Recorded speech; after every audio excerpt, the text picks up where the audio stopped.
Georgia State head coach Shawn Elliott. Coach, why don't you start us off with an opening statement, some of your general thoughts going into the 2022 season? Sure. Here at Georgia State football, we just wrapped up our spring training. We've had wonderful practices. We've got really good, inspired football team. Went out there and found a lot about our football team and our coaching staff. We had to hire a few new faces around here, but that's what you do. But a lot of energy, a lot of returning starters that we had, a lot of guys that we were able to rest and get their bodies feeling fresh again. It was a really good opportunity for our younger players to come in and step in and get a tremendous amount of reps and just build on what we already have going. We've got a little bit of momentum heading into the 2022 season from a big bowl win a year ago on Christmas Day. And so we're just trying to keep the focus and keep the fight and understand that we have great motivation heading into this season. You had your spring game last week on April 2nd. What's your biggest takeaway from the spring? Well, one of the biggest takeaways from our spring practice is just the really good younger players that we have. There was an opportunity for those guys to go out and compete at a high level. I'd mentioned earlier that we rested a lot of our older guys, some of our super seniors. We have, I guess, 9 super seniors and then 10 counting Aubrey Payne, which is going to be a 7th-year guy, so a super duper senior. We were able to rest those guys and let a lot of the younger guys step in and take place. Found tremendous depth within the offensive and defensive line. Our running back room, we really, not a surprise, we knew they were good, but in addition of 2 all-conference backs we have returning, I think we have 2 or 3 more backs that may be as good and will be fighting for playing time. I mean, it's going to be a special group to watch. I think all in all, we were really competitive, and like I said, we played with great spirit and we have really good motivation. You mentioned running backs.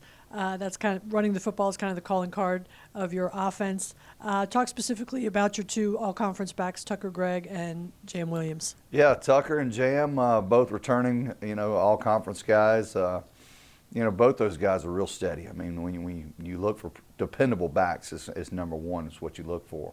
I think Tucker gives you the strength and the power of the inside run game. Jam gives us the speed and elusiveness. It's a great 1-2 punch. We're just really excited to have those 2 guys back and to carry the load for us this upcoming season.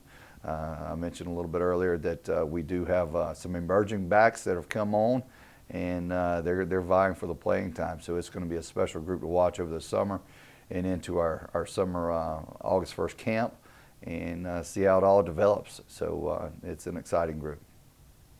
You return your starting quarterback, Darren Granger, coming off a strong season, MVP of the bowl game. What are you looking for him to build upon going into this next season? I look at Darren as a guy that let's just keep our head on straight. Sure, he became a really, really good quarterback later on in the year. He has developed great leadership for us. Understand that his demeanor and really his mindset is going to lead our football team. I think the quarterback, you've got to have a level-headed guy back there, a guy that doesn't get too big with all the praise sometimes and doesn't get too low with some of the maybe distractions and setbacks that happen. So I think he is going to be a guy that's going to step into his role, continue to build and show strength in his mindset and also his athletic ability and lead our football team to big things.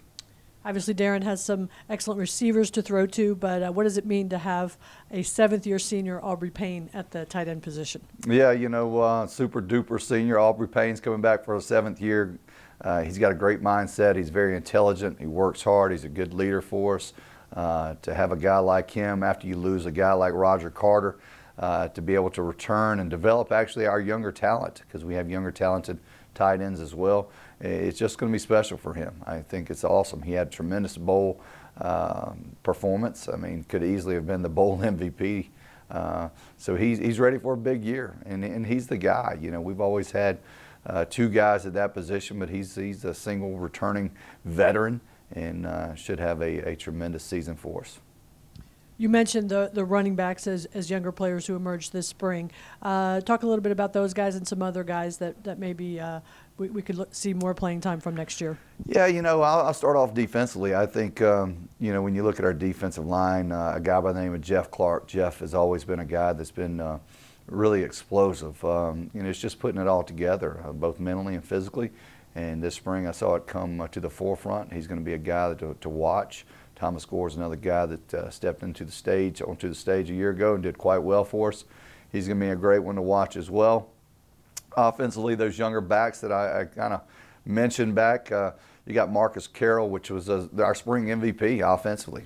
Came out and got the workmanship load of our spring ball carries, and he and another guy by the name of KZ Adams that is an early enrollee, true freshman. They have really sparked an offense this spring that has us all sitting on the edge of our seats every time they touch the ball.